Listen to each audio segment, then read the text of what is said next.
What's your story of being an accidental restaurateur? She took my phone, posted on my Instagram. Hi everyone, my husband and I are starting a supper club. This almost is like a movie-worthy tale.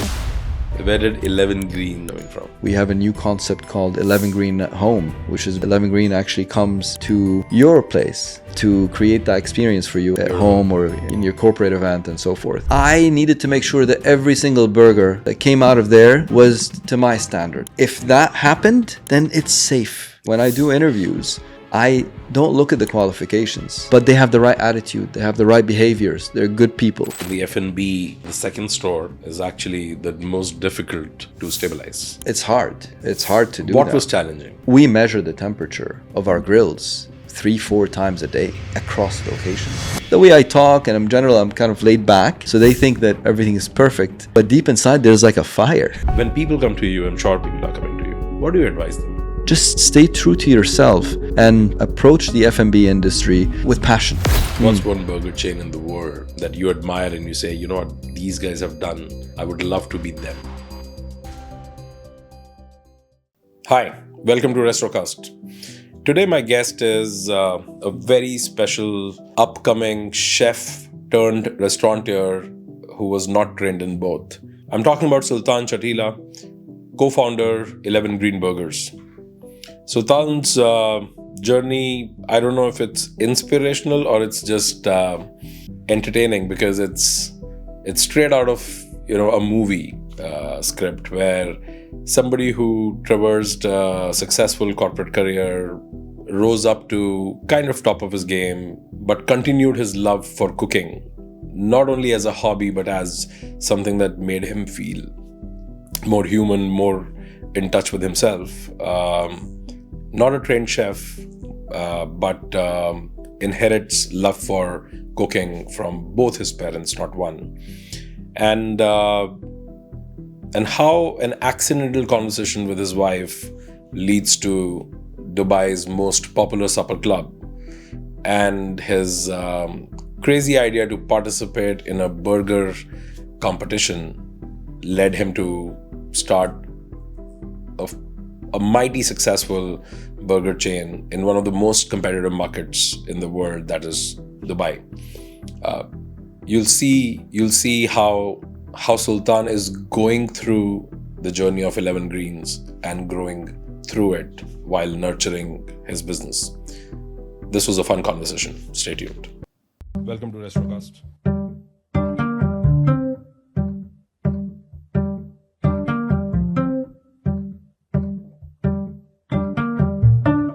So Sultan, welcome to Restrocast. Thank you, Ashish. Lovely to be here. We started chatting offline, and I really didn't want to lose any nuggets. We'll start with what's happening right now. What's 11 Green Burgers? What are you doing there? So right now actually is a very critical moment in my journey in the F&B world, as well as 11 Greens growth journey. We just opened our third branch a few months ago from our existing 2 branches in Jumeirah and Khawanij. We're opening our 4th branch in Sharjah in a week. So in Sharjah. You're coming. I mean, this is happening in a very critical moment where we're doubling our basically number of branches from 2 to 4 after nearly 2 years and 7-8 months of opening or creating 11 Green. Beyond that, I think it's a pivotal moment in terms of my role in 11 Green itself as well. So how am I evolving as a restaurateur or a creative chef type person, or even the founder or CEO of the company? I'm evolving in how I'm getting involved in the business as well. So beyond that, we're looking at international locations as well. So going beyond the borders of the UAE. My wife is obviously my partner, and my wife is getting a lot more involved as well in supporting me in the areas where she has that passion or value to add, which is marketing as well as creating desserts and so forth. So it's really a pivotal moment. Awesome. Tell me more about, what's your concept? What's your, what's all the, good word about? So, it started as a, obviously it's a burger concept, but it's more than that. What we did is we started essentially I would say, homegrown, freshly ground, till we sell out type concept, and that was the first of its kind from a burger in the burger category. Why do you say that? Why do you say that it was first time? Like, isn't every burger chain is gonna do that? Well, but we didn't do it on purpose. That's what I'm saying. It accidentally happened to us. I wanted to strictly have freshly ground beef every day. And in order to do that for about 3 or 4 months in the beginning, we kept missing the demand, in a sense that we keep adding and grinding more beef, but we'd be selling at like 5, 6 p.m. We're supposed to open until 1 a.m. And that was your first store? That was the first store. So trying to keep up with the demand, and demand kept growing and growing. And I didn't want to just double or triple the amount of beef because I didn't want to serve beef the next day. And that kept happening for a while, which was very frustrating for a lot of customers. It gave us a lot of bad reviews because people would be waiting and then halfway through the line be like, sorry, we have no more beef. You can come in and have lemonade and milkshakes and fries, but there's no more burgers. So that was a learning.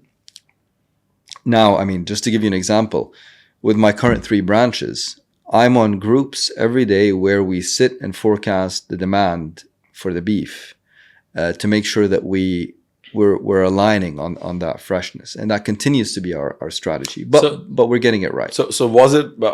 While you're saying that, I understand that you were feeling pain for your customers you had to turn away, but isn't that also the reason why marketing, word of mouth went through the roof?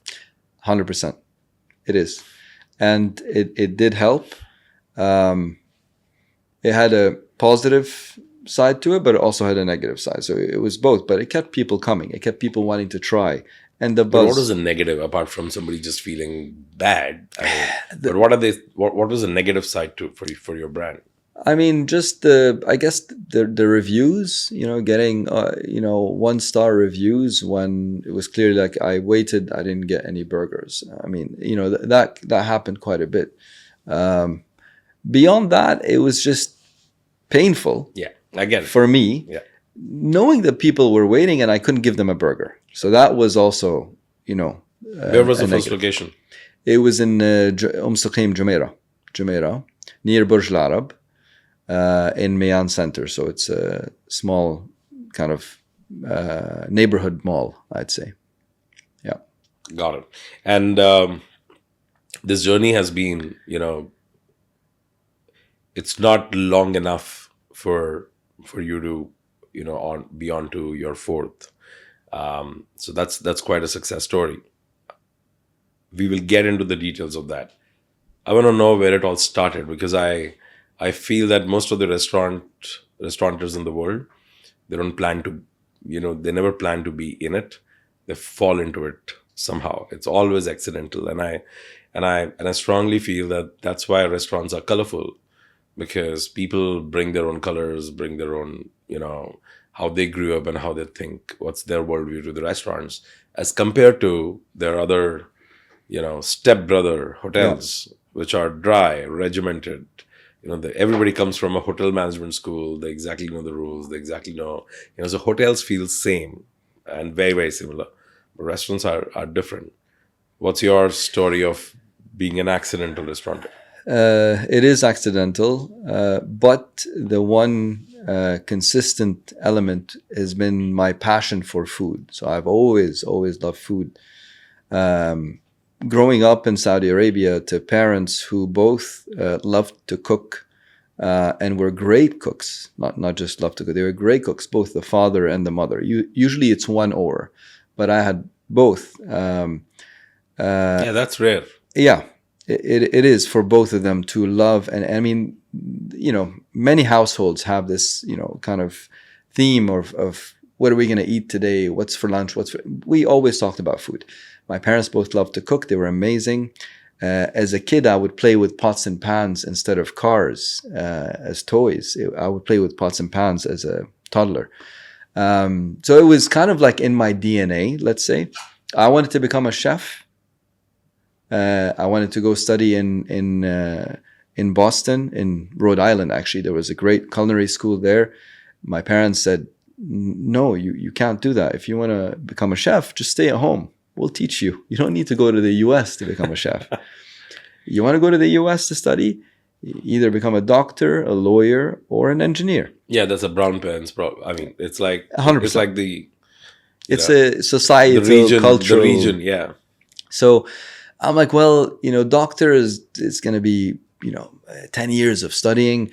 Lawyer, good luck getting into a law school in the US. They're so selective with like nationalities and citizenships and so forth. So I'm like engineer, and chemical engineer is the closest thing to cooking. And I was good at chemistry because you're putting things together. So it's like you're cooking in a way, right? Is it a hindsight thought, or did you really think through that? I thought through that. Oh, really? Yes. Wow. Okay. I thought this is the closest thing. I'm going to be putting things together and creating things that would be of value. So I want to get into chemical engineering. And I picked chemical engineering. I went to Tufts University in Boston, chemical engineer. That was kind of my compromise. And graduated, did everything that my parents expected, graduated, worked with Fortune 500 companies from General Electric to Booz Allen Hamilton to Honeywell, my last stint, 12 years. But during that time, I kept cooking. I kept cooking for my classmates, my dorm, in my dorm, my girlfriends, my best friends. I just kept cooking because I found joy. I found myself present, and it started as cooking home-cooked Syrian Lebanese food because I missed home. I was in the US. And then it evolved to Spanish cuisine because we have, as a family, we have a connection to Spain, 35 years of, owning a home in Spain and visiting. My two sisters live there. So there's a lot of connection to Spain. And I kept... Is your family, are your roots from Spain, or? No, I'm Syrian Lebanese, but my parents always spent summers in Spain. They found a connection there with the people and the place, and so we end up always going. So Spanish cuisine, obviously Mediterranean cuisine in general. And when I came back to the region and I started working after some years, my wife and I, we basically stumbled onto the world of supper clubs. And during a down moment... So how did you come to Dubai? Sorry. Why did you come to Dubai? It was a move from General Electric in Saudi Arabia. They had a role in the UAE. So I, got promoted, moved to Dubai from Saudi Arabia. General Electric, essentially. But post your education in the US, were you working in the US or were you back in Saudi? I was back in Saudi. You've been started my career in Saudi. Yeah. So I came back, worked in Saudi for a year and a half, and then moved to Dubai. Okay. And then been in Dubai since 2005, basically. And my wife, who I reconnected with here, we went to the same school together in Jeddah, in Saudi. That's where we both grew up. And I like to think that she always had a crush on me, but she'll... Did she ever confirm? No, she... So rumors. So we reconnected here and basically, ended up being together and then getting married and so forth. And she was in a similar industry. She loves to bake. Her passion is baking and desserts. My passion is cooking on the savory side. So we had that in common. We were working in the same industry, chemicals and water treatment and so forth. And at some point in time, when we had our first and second kid, she wanted to go back into work and she wasn't getting the jobs. She'd come so close to it, 7 years of no career, it wouldn't work. One night she looked at me and she's like, why can't we do what we love? I'm like, what do you mean? She's like, why can't we own a restaurant? Why can't we just open a restaurant and do? I'm like, I'm stuck here. I have the career. I have to feed you guys and put food on the table. I'm an executive. There's no way. I'm like, why don't you do it? You start baking. You have the time now. Do your desserts. She's like, I don't know. It's so tough. She's like, why don't we just do a supper club? Look, there was only 1 or 2 supper clubs. It was Neha from Kinoya at the time, who had her famous supper club, and 1 or 2 others as well. So I'm like, no, it's not going to work. That's going to be a lot of work for me. I have a day job. That night we went to sleep. What I didn't know is that she took my phone, posted on my Instagram a story that says, hi everyone. My husband and I are starting a supper club. He likes to cook salty things. I like to cook sweet things. First table this weekend, Friday. It was like 3 days. Table for 6. Message me if you're interested. And well, she said, and so my phone, it was my husband, me and my wife, because she was talking about me. So my phone started getting bombarded. The next day I woke up and it was like I had 30, 40 messages from people that I hadn't been even in touch with for a while. And I'm like, what did you do? So we end up getting into the situation where, we have to decide, are we going to do this or not? And that's when it started. And this was what? Do you remember the date? This was in April of 2019. Oh, wow. Okay. March or April of 2019. And that's how the supper club started. It was called Tano's at 8, 8 p.m. supper club. And that grew. That grew to a point where, and it ran for about 4.5 years. It grew to a point where we would announce the dates for a whole month or 2. They would get booked in 20 minutes. Okay? Wow. It was one of the more popular supper clubs, Mediterranean cuisine, a lot of the Spanish influence, as well as Italian, French, and my wife's desserts as well, as part of the menu, 5-course meal. It was really special. And I felt alive doing it. That's the one thing I'll always say is that, regardless of what happened during my day with the career that I had built, which I'm grateful for, but this was when I felt alive. It wasn't in the day job. It was when I came back and I started to cook and with my wife and having these experiences with these guests. Break it down for me. Like, what was the supper club like? How many slots did you have? How many people were you, serving at a time? And did you have staff, or was it being done only by you and your wife? Like, just break it down for me. So it started as just me and my wife. That's it. Nobody else. It was a table for 6 in the beginning. It happened twice a week. Usually it was like a Wednesday or a Thursday, and then a Friday or a Saturday. One day from the weekend, one day from the week. That's how it started. And we'd announce the dates at the beginning of the month for the month. That's so 8. 6 in the beginning, and then it became 8, and then it became 10, and then it became 12. So days. No, 12 people. 12 people. 12 people, but it was 4 times a week at times. Oh, wow. So we were doing it 3 to 4 times a week. While you're still continuing? While I was still a chief commercial officer in a Fortune 500 company.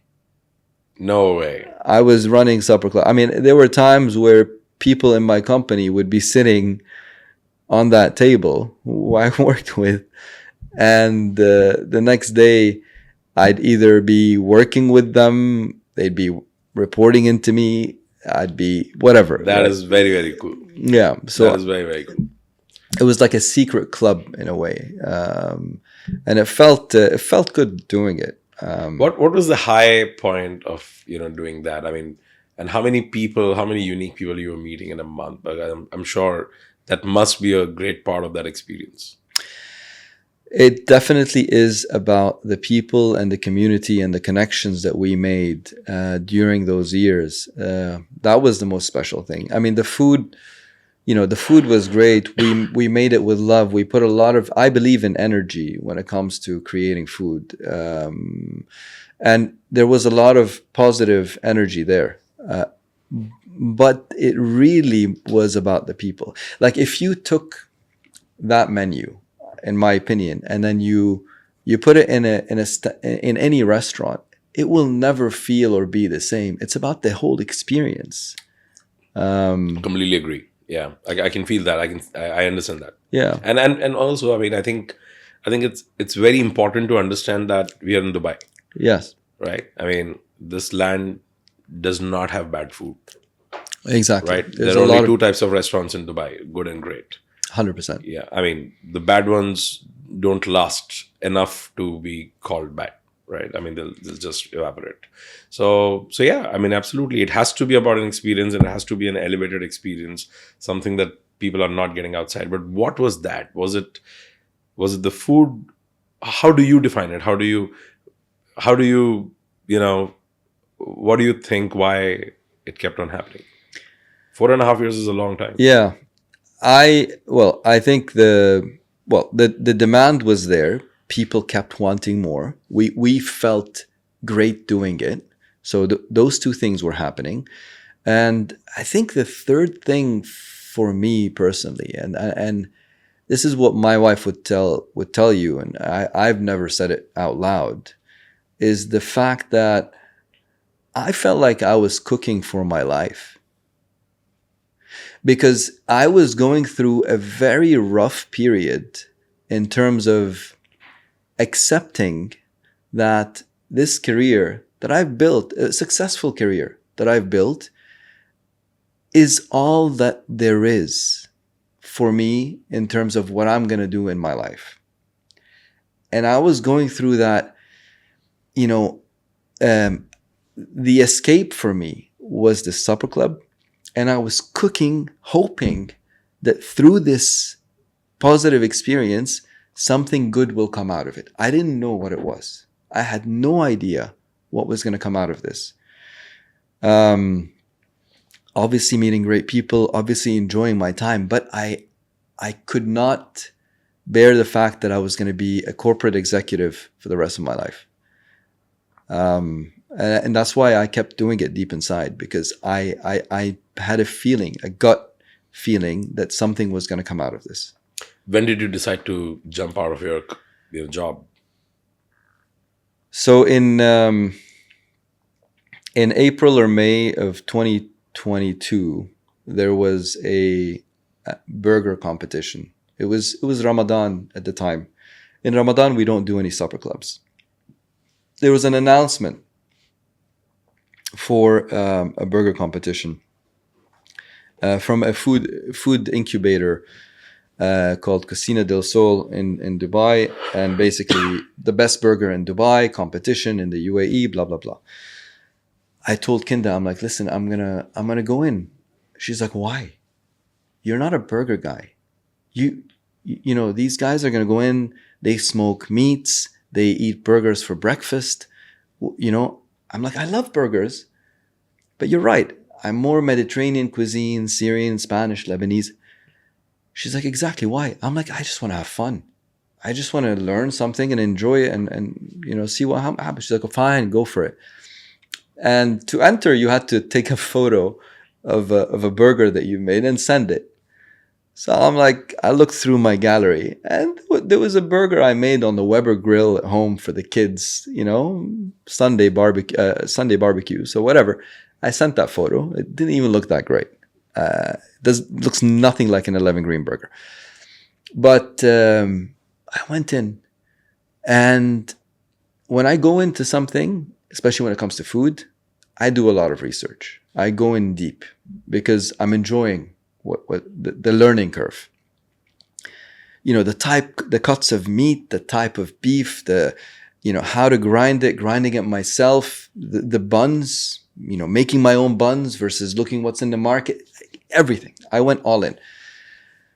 First before the competition. Wow, okay. To get ready for it. First round, I scored good. I won my small group. I was, there was 30 competitors. I was probably, ranked number 8 or 9. Pretty good, that's the first round. But I qualified to the next round. And this kept going on through the month. And my burgers kept getting better and better and better I found myself in the final competing with 2 other guys who have been doing burgers for a long time, both of them. I had my supper club, wasn't burgers. And in the final, and you had some of the best chefs in the UAE as judges. So, chefs like Chef Orfali, Reef, Othman, Akmal, like that caliber of chefs, right? Who were judging the competition. And I won. Wow. I couldn't believe it. But this is the interesting thing. Before the final, whether it was in my sleep or while I saw myself winning, and I couldn't understand why I was seeing myself winning. It was as if I was manifesting it, but it's not I don't usually do that, but it just happened. I understand. The winner of that competition ends up getting a golden ticket to go and compete at the World Food Championship in Dallas, Texas, which is in November of 2022. So, I need to tell you a couple of things. The day of the final competition in the UAE, that was June 11th. The final in Dallas, Texas was November 11th. I'm leading up to, what this number means as we go through the story. November 11th, in the US. 11/11. 11/11. That was the final. Again, I go into the World Food Championship. It was just me and my wife. I have to find the beef. I don't know where am I going to find the right quality beef. We end up going to ranches and stuff. I brought my buns with me from Dubai.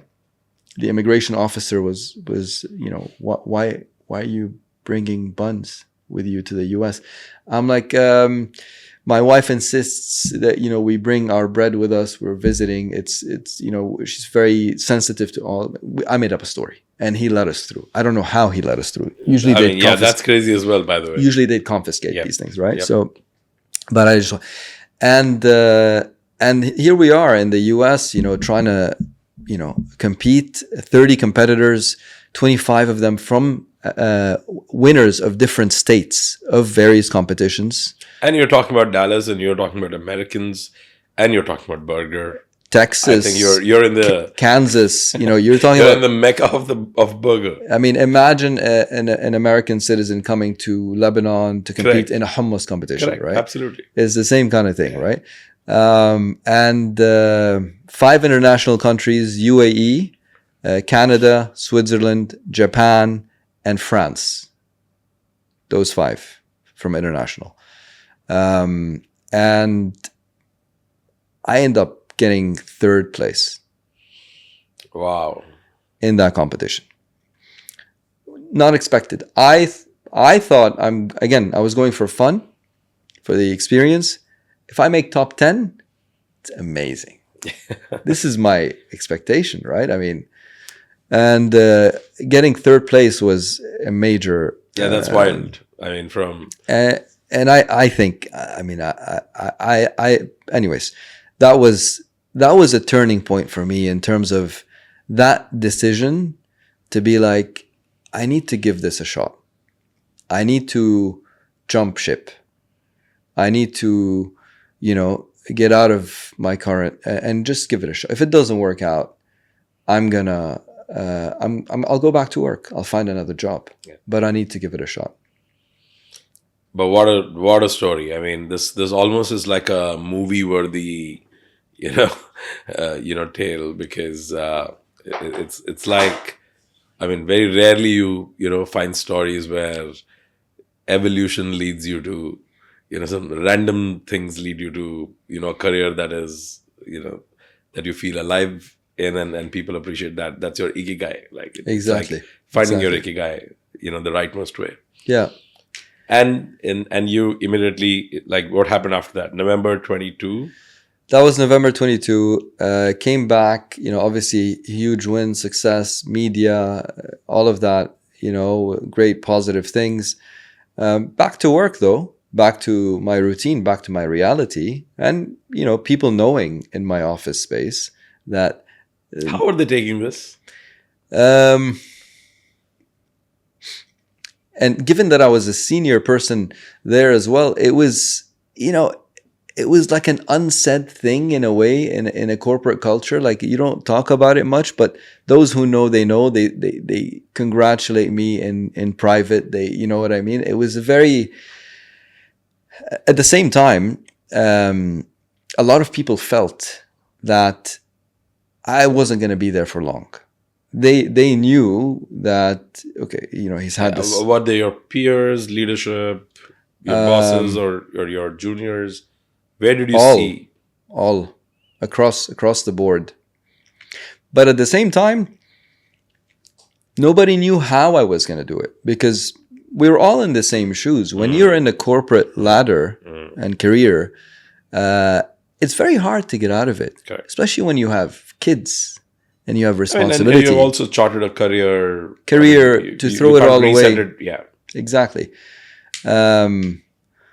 What ended up helping is I wasn't getting along with a new boss that I had at that time in that organization. And I just wasn't getting along with him. Maybe he was a good guy. It was just your manifestation. Today, I actually thank him for being there in that way at that point in my life, because it helped make that decision for me. It made it easier. So for me, it was a blessing in disguise. And I still remember I was sitting with my cousin having lunch in Urfali Brothers in Wasl. I took my laptop with me. I had written my resignation letter. It was January 2023. And I wrote the resignation letter to my manager at the time, copying HR. And I was reading it with my cousin. Kind of looks good. Everything okay. 1 month notice. And I clicked send right after a meal there at Urfali's, and February 2023, I was out. By that point, I had found the location. I had made the decision to start my adventure in this world of F&B with a burger joint. I didn't have a name for the place yet, but I found the location. I'd signed it, and I had a partner. I brought a partner in who was a friend to help me find the ropes in this world of F&B. I mean, and basically that's what happened. We opened our doors on May 1st. Oh, that was fast. Yeah, May 1st of 2023. That was the first day of operation for 11 Green. Yeah. At Supper Club, before we go further, what was it like? How much were you charging per person, and what was it giving you financially? It started off being 220 dirhams per person. It went to 250, became 280. Then it became 300. We kept it at 300 at the time. 5-course meal. You bring your own drinks. I mean, we offer soft drinks and water. People would bring their own drinks, and you know, the ingredients I would use would be, in many cases, unheard of in a lot of restaurants. I'm not going to say all restaurants, but in a lot of restaurants, you wouldn't serve Ossetra caviar. You wouldn't serve, you know, A5 grade marbling beef, or Dover sole, you know, wild caught Dover sole. I had the luxury of doing that because, one, I enjoyed it, serving my customers these ingredients. So from that perspective, 300 was not bad at all. Not bad at all. In fact, 200 was cheap. Yes, 100%. I wouldn't make money. I mean, we'd make a little bit of money because we weren't paying rent. But at the end of the day, it wasn't a business. But for it to run 4 years or 4.5 years, and that's why I asked you that how much were you making, because for it to run 4.5 years, it still needs to make sense, no? It only made sense is because, you know, we were using our house as the kitchen and the rent, and you know, eventually we opened a catering. So this is another part of the story that we missed. We opened the catering line during COVID because we couldn't do the supper club in COVID. We ended up renting a kitchen whereby a lot of the desserts that were coming out of the supper club and some of the dishes that we became famous for would be delivered to customers from that kitchen. And those staff in that kitchen, which was 3 or 4 people, some of them would come and help us on the nights of the supper club. So that way, it started to branch out into an actual catering / home delivery business. And when you say catering, you mean like pre-order? Yeah, pre-order for the weekend. Paellas. We became famous for cooking paellas on wood and coal, and tapas, Spanish appetizers. In Ramadan, we have a special menu, Syrian, Lebanese type food, and the desserts, obviously. So we're very well known, still are, for the burnt bass cheesecake that Kinda has created, and the lemon crack pie. So some special desserts as well. I need to really tell you, I'm a visual thinker and I'm hungry. You are. Yeah, I'm telling you that, and I'm not just saying this. I am, and I'm also imagining that supper club and Yeah. yeah. I mean, superb. Yeah. That is awesome. Where did 11 Green, like, where is this name coming from? So I mentioned the 2 dates for those competitions, June 11th and November 11th, where those finals were held, and where, you know, 11 was always my lucky number. I play football as growing up. I was in the varsity teams and so forth. I was always number 11. But more importantly, the shop that we rented in the master plan of the Mayan Center was shop number 11. The container in Khawanij for Valley 77 is container number 11, coincidentally. That's spooky. Not by design. Oh, wow. We signed the contract for that location on January 11th, 2023. I mean, you did this. You chose the date for contract at least, no? No, did not. That contract, no, at all. It's just everything happened around that number. It was just it was meant to be. Green, because it's about a new beginning, and for me this is a complete career shift, change. It's a new beginning, but also the whole zero waste angle, the freshly ground beef. We don't have a freezer in 11 Green. There's no freezer. There's only chillers, because everything is fresh, and that's the way we just run the operation. Does this brand 11 Green confuse people into this being vegan or vegetarian? It did in the beginning. A lot of people go, "Why 11 Green? Green? What's green? What?" You know, it was a bit confusing, but I think everybody now gets it somehow. Like, it just sticks, and it has a presence in its own right. Yeah, the name is intriguing for sure. Yeah, I mean, yeah. So it's I think I agree with you. Could be a bit confusing, but I think people have understood the brand. So I mean, you can always make it 11 red. yeah, or 12 the blue.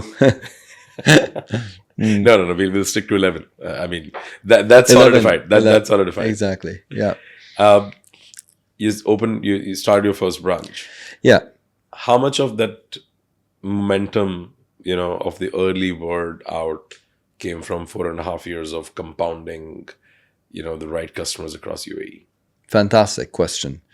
Because people say, you opened 11 Green and, it just worked. No. We've been building that brand and that name for us as people in this F&B space here, whether it's through the supper club or the competitions or the pop-ups in Serkal and other places. That compounding of that whole story is what led to the manifestation and the creation of 11 Green, which was in Jumeirah, and that was the beginning of the success. But it didn't just happen out of the blue. It did not. One of the things that we're doing a lot more now recently is we're reconnecting, because obviously in the initial stages we're trying to keep up with the operation and the space. Now we're doing a lot more in terms of connection with the community. The various events, we have a new concept called 11 Green at Home, which is where 11 Green actually comes to your place. We don't do delivery, but we'll come to you for your special private parties and events to create that experience for you at home or in your corporate event and so forth. So yeah. So you'll come with like pre-smoked meat, or you'll come with. We'll come with the burgers and the chicken and the beef, and we'll create that the 11 Green experience, but not. Like, are you also going to roast the patty over there? Yeah. All of that will happen in fresh in the spaces there. I think at the end of the day, it's about community, and the supper club, the pop-ups, the competition. It's all about bringing people together. And that's what burgers do at the end of the day, whether, as much as I'd like people to come to me, but I'm coming to the community, I'm coming to the people. And that's what it makes a difference, I think.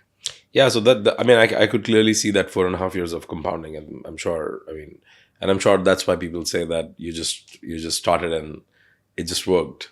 It was a great location, or it's a... Yeah. Yeah, people want to oversimplify insights. Nobody likes a story which was, it's not cool enough story. Yeah. The cool story is that you opened the doors and there was a queue. Exactly. Yeah. You were toiling for 5 years is not a cool story. No. That's a regular story.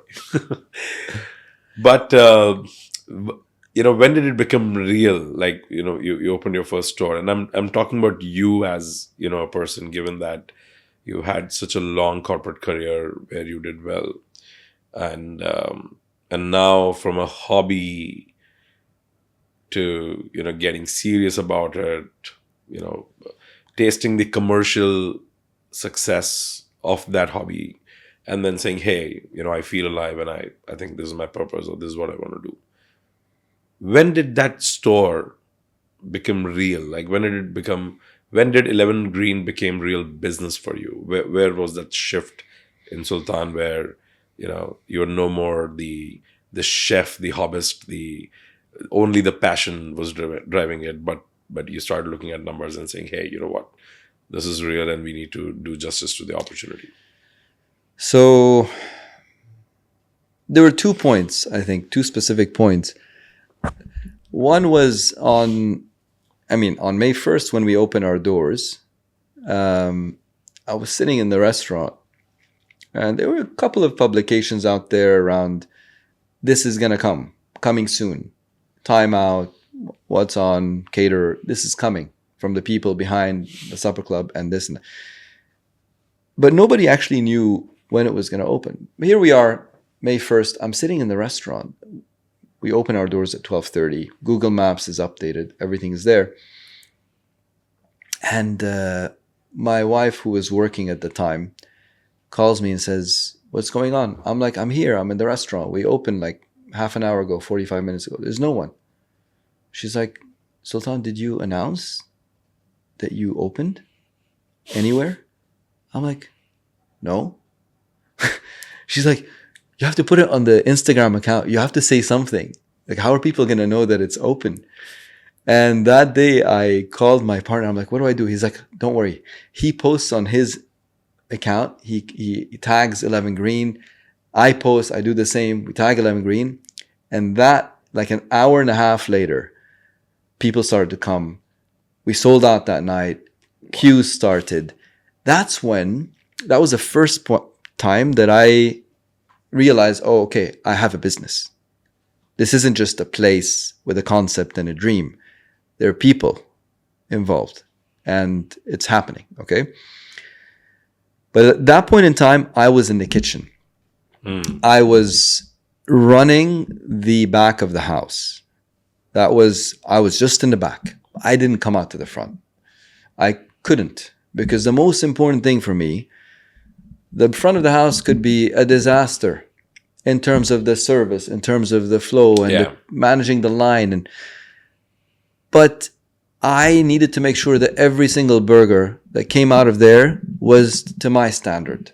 If that happened, then it's safe. Yeah, everything is forgiven. Everything is forgiven. Yeah. But I need to be in the back. I ended up spending about 4 or 5 months, close to 6 months, in the kitchen. When I stepped out of the kitchen, and when we had our first business meeting, and the first few months we were just, not really focused on the accounts and everything. When I stepped out of the kitchen and I could breathe and I had the right people trained and they're okay, that's the second point in time when I realized that we have something good. This is, I did not make a mistake making the shift in career, and we need to grow. Training the chefs, leaving that kitchen, and you very strongly said, up to my standards. And, that tells me that, okay, letting go might have been, another journey. Tell me about that. It was a journey, and a journey with some mistakes, a journey with some learnings. I think what I realized after a year of operation is that more important than a head chef is a culture in the kitchen and in the front, a positive culture, and a system and SOPs in place are much more important. And actually, a head chef is not necessary, because I'm never personally gonna let go of the creative side when it comes to 11 Green, when it comes to creating the burgers and working with the suppliers to develop that next product. That will continue to be my involvement and my passion. And that's where the, let's say, creative chef or head chef comes in. What I need is trustworthy, loyal, positive attribute, with positive attributes type of people. People with the right attitude and right reason to be there. 100%. That's the most important thing. And now when I do interviews, I don't look at the qualifications, even in the back of the house, because I trained stewards that are now CDPs and sous chefs in my kitchen. I've trained them from being stewards. They did not know how to chop an onion, okay? And but they have the right attitude. They have the right behaviors. They're good people. I sense that you were bruised by, people who came from the right training academically, but were also entitled and couldn't learn. Absolutely. What happened? Give me a story.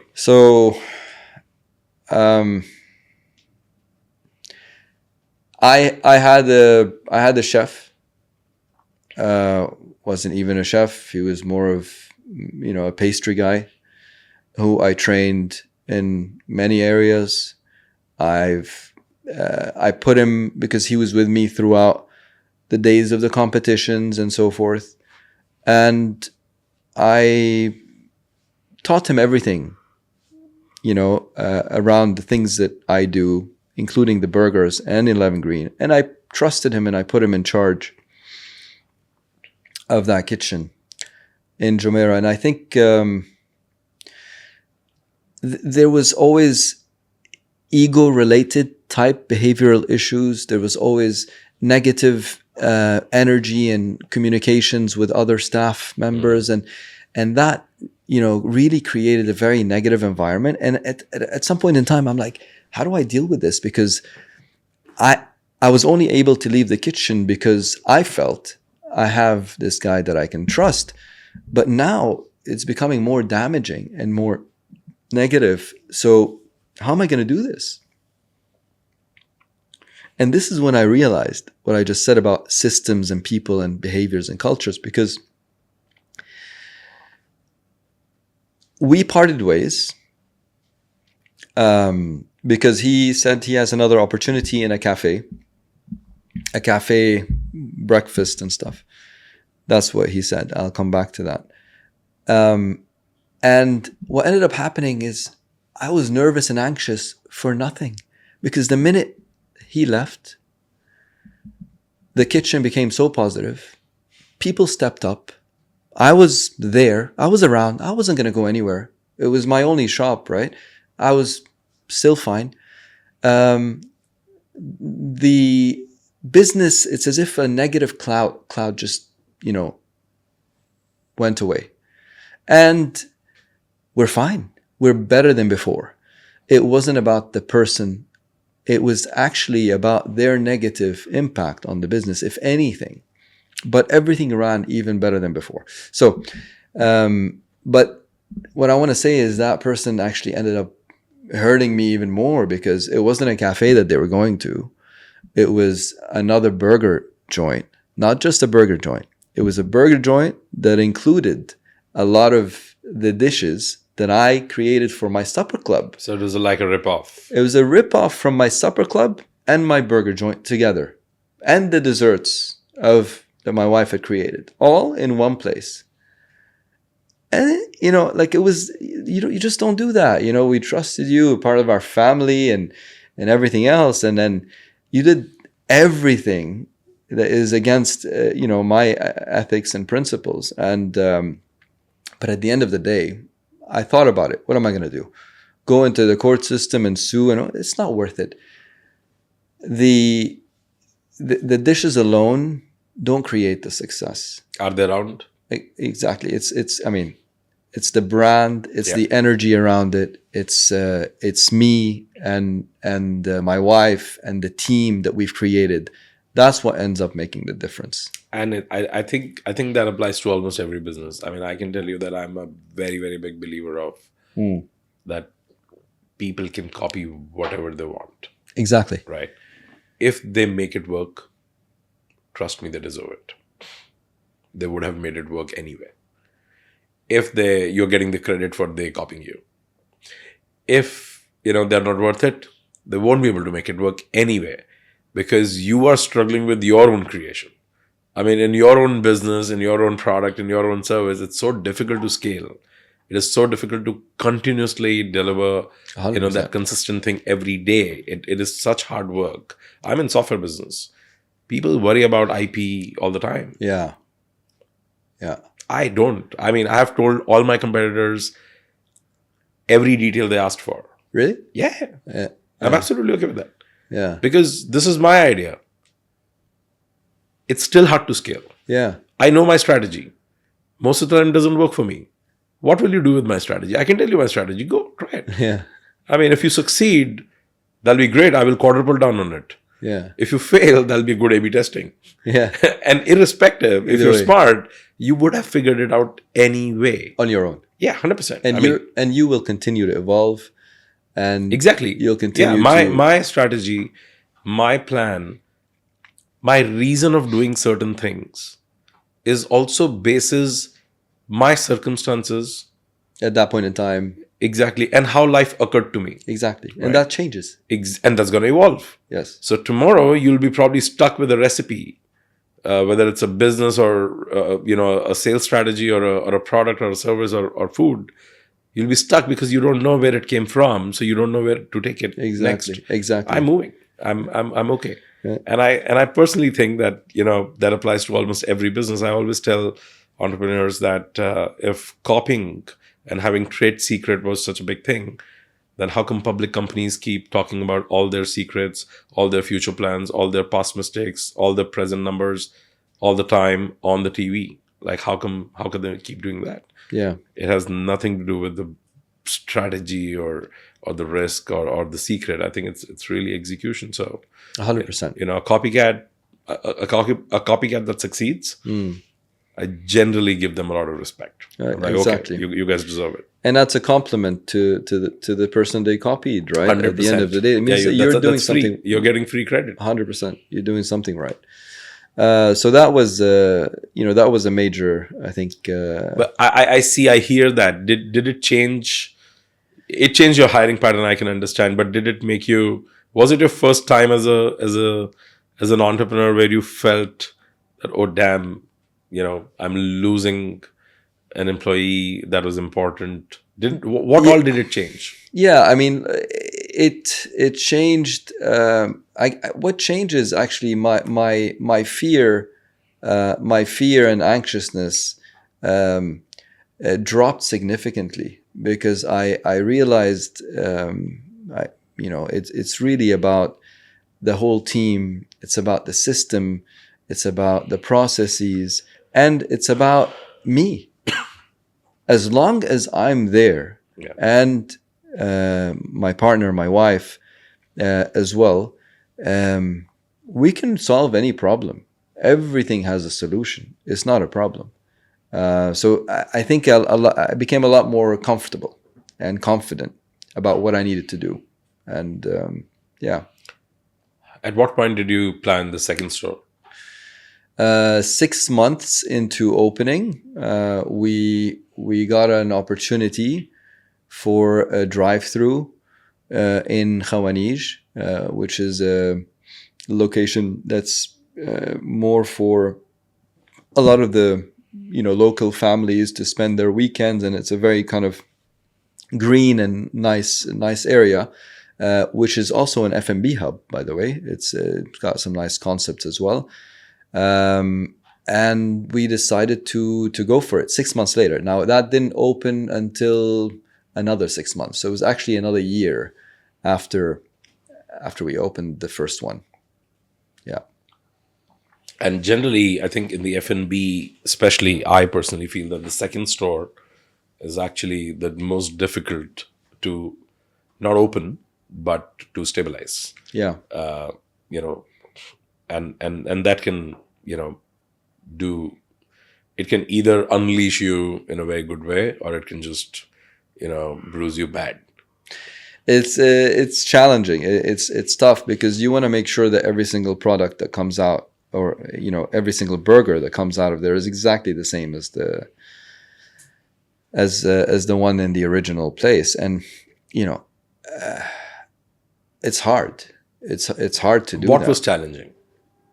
Well, I think because people underestimate the second store all the time. Yeah, it's the people. It's getting the right people to execute, in the same way. Obviously, we have our standards, we have our SOPs, we have the operating manuals, we have all those things. But people, do things differently. And how do you control that? So I have access to all the cameras on all my locations, like many restaurateurs do.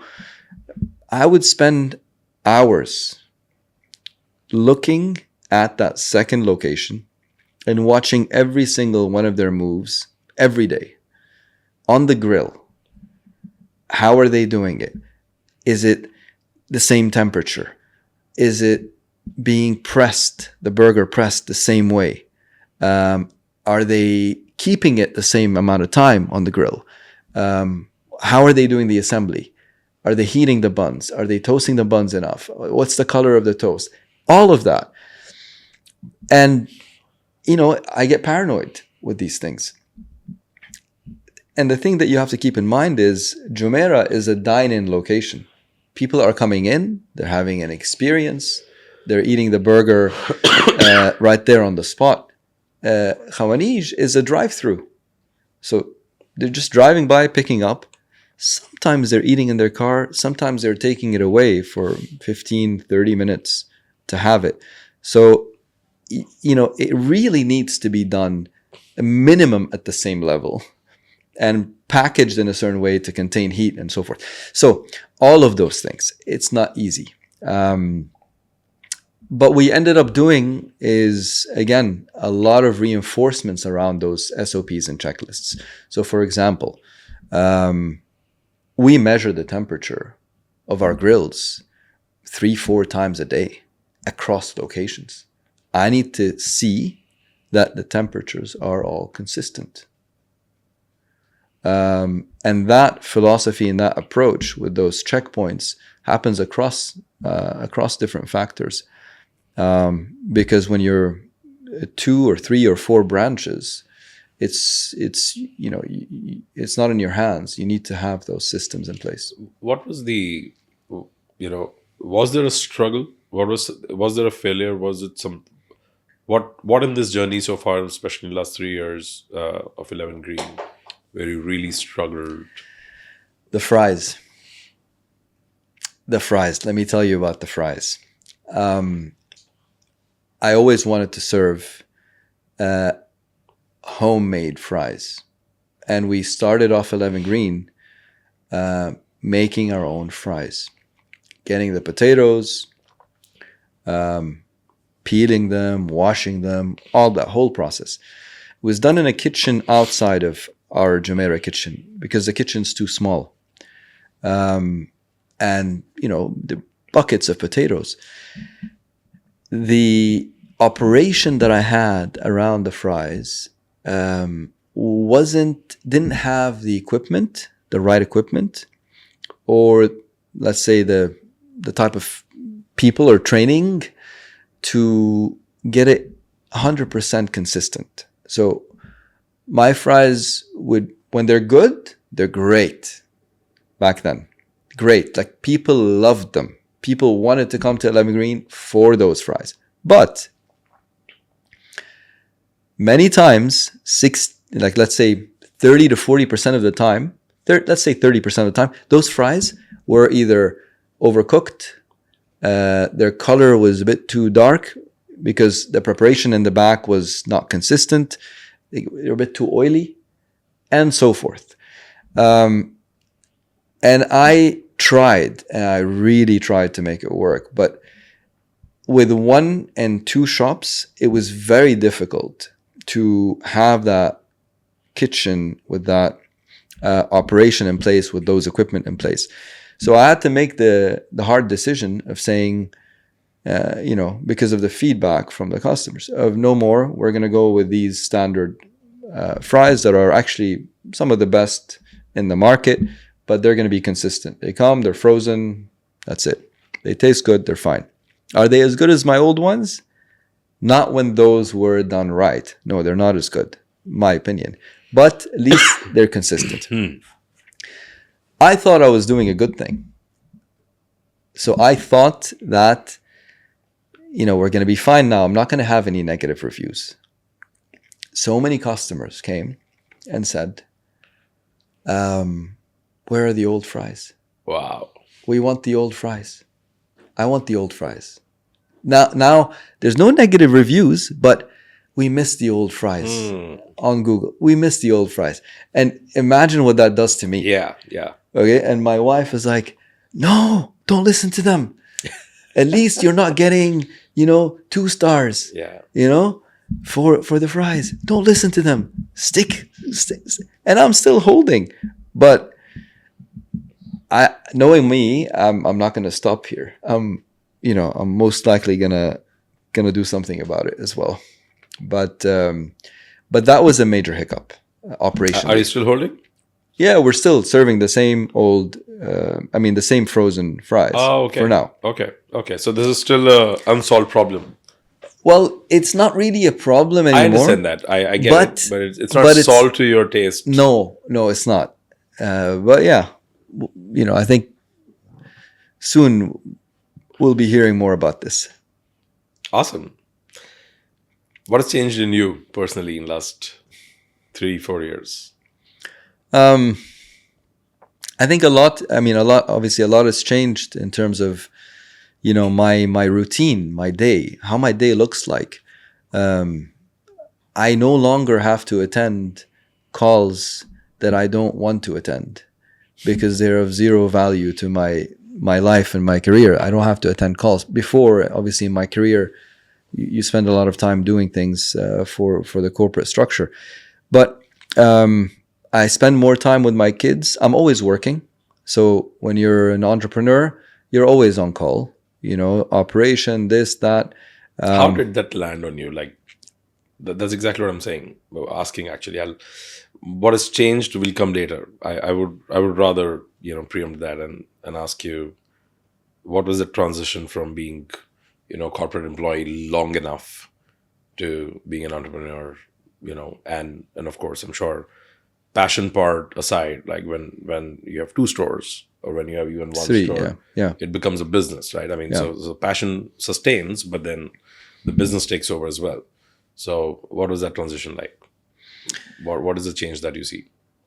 It's actually interesting because, I'm shifting more towards creating my own corporate structure in my own business. It's funny because you start off in that, passion, finding your way, hoping it's going to succeed, to now wanting to stabilize and create structure and a foundation where you end up creating a mini corporate environment in your own world.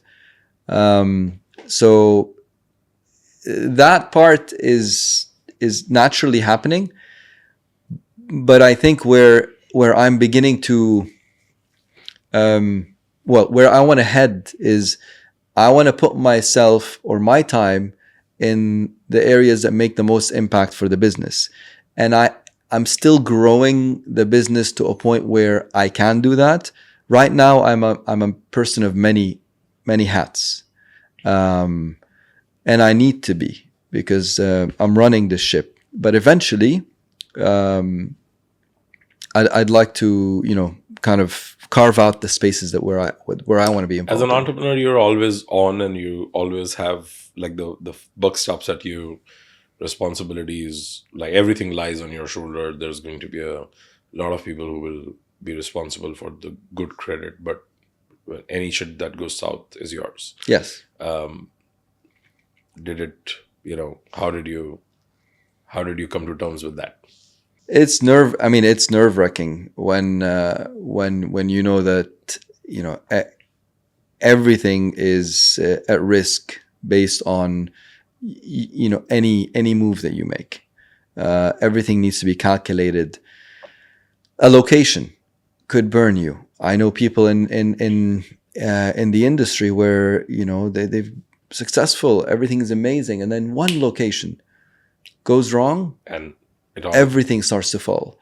So there's a lot of responsibility for the people that are working for you, for your family, for yourself. And that keeps me up at night sometimes. Yeah, it does. What are you learning about the entrepreneurial stress that just doesn't go away? Are you fighting it? Are you staying with it? Accepting it. I'm accepting it. It's part of the journey, and I think at the end of the day, it is rewarding. I'm grateful for the fact that I'm working in an industry of my choice that I'm passionate about. But you always have to, continue to seek your passion. Even when you are an entrepreneur in your area of choice, you have to continue to do the things that keep you alive, that keep you there. But nothing is for granted, and you're going to have to do a lot of things that you don't want to do. I'm going to ask you something personal. Yeah. I believe that everybody has, like, as a human, as a person, we have our own traits. Somebody can be really anxious, somebody can be aggressive, somebody can be calm. And again, basis different stimuli and situation, they can bring those, parts of them out. I feel entrepreneurship is an amplifier. It basically just breaks down all the facades and amplifies all the good and the bad at the same time. And that's why world generally, the common man's view of an entrepreneur is very aggressive. Somebody in your face. That's how the media portrays it as well. But I think I understand that, apart from the exaggeration. I think it happens because you're dealing with so much that the real you will come out. So if you're a bad person, or if you're just, if you're an asshole, you will be an asshole to the world. Like, everybody will say that you're an asshole. That's it. Yeah. But you'll accept it, and you'll be like, yeah, this is what it is. Let's work. Let's get this going. In the corporate world, you still have a lot of areas to subdue certain parts filters. Of your personality. Yeah, you can live with that. What filters came out? Good and bad. What got amplified for you in last 3 years? I think what got amplified for me is, I think it's a good thing, is the fact that a lot of decisions I take, business, location, people, are based on my gut instinct. I'm in general very connected to, let's say, my body and how it reacts to certain things and the energy around things. And I use that a lot in making decisions. Sometimes it's not just about the intellect. You just got to do what feels right. I do that a lot even in my business. And that's been so far a positive thing. I've become a lot more connected to my body and my gut feelings and instincts. So that really helps, whether it's on locations or a business decision or, a lot of things. I use that. On the negative side, I think one thing that I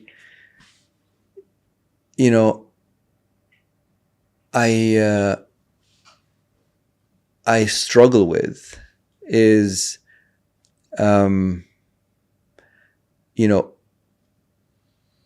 beyond the creative side, which is creating that one or two burgers or special burgers that I create. I want to be able to do more cooking and creating, and with a burger joint, that's limited because there's only so much you can do. So in my mind, I think that I need to probably, I know that I will create something else soon that satisfies my thirst for creativity and passion and so forth. So it's that's one thing that I think is something to be done. What I mentioned is that I'm always anxious around things and, kind of overthinking things. That happens a lot with me. So I may seem calm many times, and a lot of people will tell you I'm very calm, I'm not stressed. It doesn't show, but actually, entrepreneurship has showed me that actually I am stressed, but people don't see it. They don't notice, because the way I talk and in general, I'm kind of laid back, so they think that everything is perfect, but deep inside there's like a fire. It's that's another thing that I think is not visible to. And I think that's, and I say it differently. I generally tell, people that if an entrepreneur is actually, if you can see stress on them, then they're not doing a good job. Yes. They're screwed anyway. Okay, good. So you don't see it on me, but inside it's there. Yeah, of course. Inside you're dying. You're dying. Exactly. So, yeah. Where is this going? Where is the ambition at this point? So, look, I think for me, it's, I'm not done with this journey. on the 11 Green side, we're growing the business. We're going outside of the borders of the UAE. I want to see how far this goes, and I'll make sure we do it in a cautious and structured way, and that's the plan. I think ultimately my dream and my wife's dream is to have our supper club kind of recreated in some kind of concept eventually. And that would have been my question. Yeah, that was my question. Yeah, that do you miss the supper club, and I do. You want to bring it back? I do. My wife won't let me do it again. I have to say that because actually we have a really bad neighbor who doesn't like us having these dinners outside in our garden. But eventually, I think the supper club itself will evolve into something that means something to us as well. Not yet. I think 11 Green is still my main focus, and will continue to be in it for the near future. Sultan, I'm sure you realize that, but Dubai is a crazy competitive market. World is watching Dubai. Everybody wants to be here, and everybody comes here. Literally people from all over the world come here, and restaurant is one of the hottest businesses, and the failure rate is extremely high. Now, a ton of people who are aspiring restaurateurs or who are new, freshly minted restaurateurs who are struggling, and are wondering, what to do. With your current experience, and given that you compounded this journey and you just did not just drop a burger joint and started figuring out life. When people come to you, I'm sure people are coming to you. What do you advise them? What do you advise new restaurateurs or aspiring ones? I think ultimately, if you're doing something that is authentic, and it's really coming from a good place in terms of the energy around it, as in you're passionate about what you're doing. You want people to truly have a positive experience, and it's not just a business. And you build it with that same energy, the character around the place, and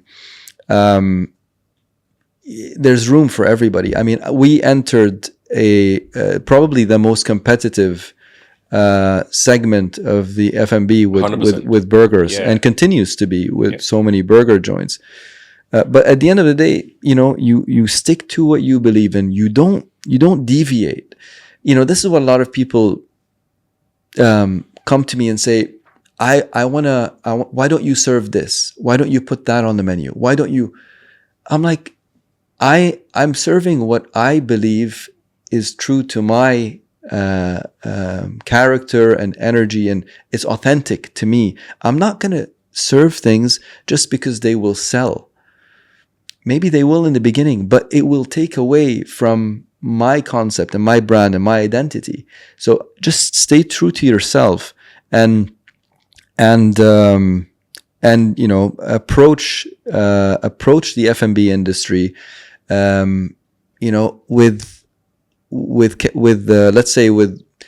with passion, because at the end of the day, the passion is what ended up resulting in 11 Green. It wasn't I wanted to make money, or obviously the business side is important, but you need to have a different mentality when you're building the business.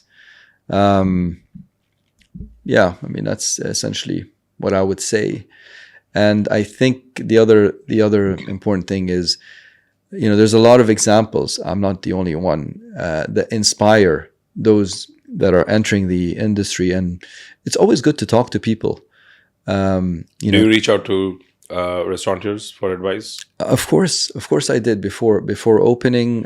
I had a minority partner I mentioned earlier who was in the industry, and he really helped me turn the lights on when it comes to this industry, because I didn't know. And there are too many regulations and licenses. Absolutely. You cannot do it on your own. You really can't. And that's where you can fail. You can fail in terms of, obviously loss of burning cash, but also the mistakes are too hard on a business that's starting up if you don't have that vision and understanding of the landscape. You really need the help. And there's a lot of people who are willing to help, including myself. What's your, what's one, I mean, let's talk about burgers. What's one burger chain in the world, any chain that you admire and you say, you know what, these guys have done, I would love to be them? I mean, I love a place that I love in Chicago, and it's in New York as well, called Au Cheval, which is a burger bistro, let's say. I love their concept. I love their burger. I think they've done a great job. They're in both Chicago and New York? They're Chicago and New York. Okay. And they, yeah. So that's one that I really like. And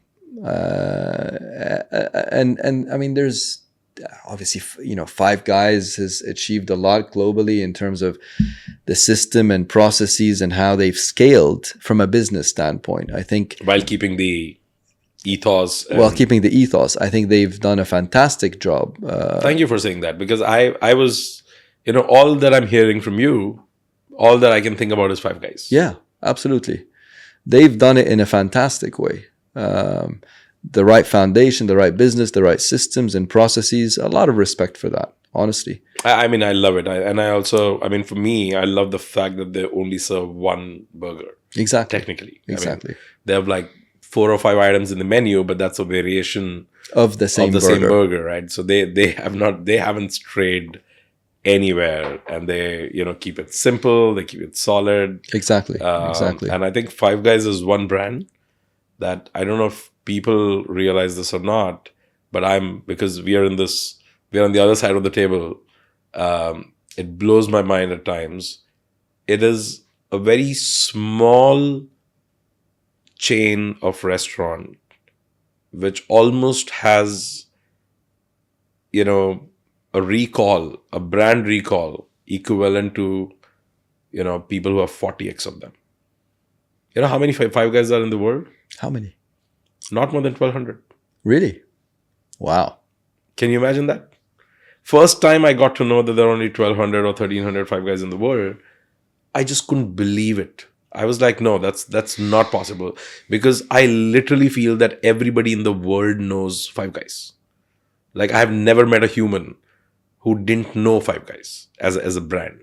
And I was like, oh wow, like certain brands, they just amplify, their name amplifiers bigger than their size, which is also telling that if you've done a kick-ass job, your impact resonates further. Correct. 100%. Yeah. And I think, I listened to a podcast once that said, about Five Guys, and how for the first, I think it was 14 years of operation, they only built 6 branches, and those 6 were all in Virginia. I think it was from like 1986 till 2000. It was all just in one state, 6 branches, the family running it, because it takes that long to really build and understand a system and operation that has the foundation to scale to 1,200. It takes that long. It's not easy. And that's one of the most underrated, realization or learning that world needs entrepreneurs to talk more about, because everybody wants to be an overnight genius or an overnight rich guy. That unfortunately doesn't land like that. 100%. Sultan, this was a fabulous conversation. Thank you, Ashish. Congratulations on the journey so far. I am extremely happy to see the source of where it's all coming from. I think respect and I need to tell you how I heard about your brand for the first time last year. Okay. And How? I never happened to be there. So I was in Media City at a friend's office, and this guy looks at me and he's like, I was like, I'm hungry, we need to go out. He's like, would you like to have a burger? I said, I was thinking kebabs, but yeah, I mean, which burger? He said, oh, there's this kick-ass place. I'll take you there. I'm assuming that he must be talking about your Jumeirah branch, yeah. branch. And he said, it's 11 Green. I said, I haven't heard of them. Okay. He said, yeah, they're new, but killing it. I said, okay. He said, but you know what? There are queues, and I mean, they also run out of it very fast. So we need to figure it out. Yeah. And I don't know if he called you guys. I don't know what made him say, okay, let's go to the kebab place. Okay. But I remember then I immediately searched. I saw 11 Green and okay. And I again asked him, I said, so what's so special about this burger? Yeah. He said, oh, I can't express that. It's just phenomenal. Okay, good. And that's it. Right? So that's what I remember about your brand. We can go to have a burger now if you want. I'm almost, like, as I said, I'm on the edge. You nudge me 2 times and I'll be with you in the car. Fantastic. Sultan, thank you. Thank you so much, Ashish. You know, agreeing to do this. And I'm sure anybody who watches this is going to be mighty inspired. Thank you so much. Thank you, Ashish. Pleasure.